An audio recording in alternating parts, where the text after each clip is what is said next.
Beauty queen. Ay! Grabe! Mga beauty queen pala to. Boom mamalaki! Boom magaganda! Boom nandito na! Boom! Boom manalo na! And we are Queen Size Bulakenga! Boom mataas! Oy, ang gaganda nila. Ang cute.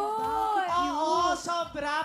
Sila yung mga big and beautiful. Correct. Diba? Kaya naman, Super Mario, ibigay mo na ang big prize!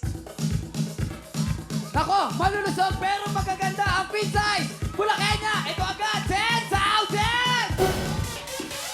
Tawagin na natin sina Angel, Janine, Sally, Ellen, Queen Size Bulakenga, putuhan na!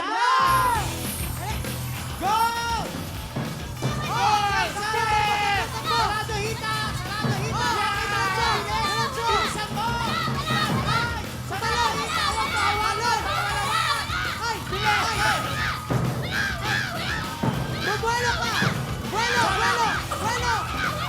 Ay! Hindi ba tayo? Dapat sarado hita! Oh! Takbo! Takbo! Takbo! Takbo!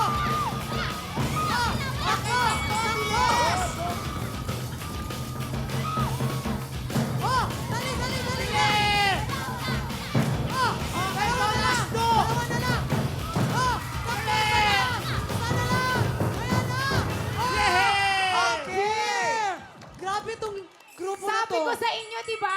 Isang Oo. talon lang putok. Nagkatalo lang talaga sa balance eh. Correct. Alam mo ba na almost perfect na kung di lang nagkaroon ng konting delay at nagkaroon sila ng additional 5 seconds dahil nahawakan ang lobo. Pero eto na, ang hindi naman naging problema yung putukan kasi sobrang galing. Ang problema lang, pag nalalaglag sila sa upon, hindi nakakabangon na. Balance yan. Doon sila nahirapan sa balance. Naku, ano ba yung ating time to beat? Yes, ang ating time to beat ay 49.9 seconds ng mga taga-bagong silang Caloocan. Nabit kaya yan ng mga queen size ng Bulakenga? Alamin na natin dahil ang oras nila ay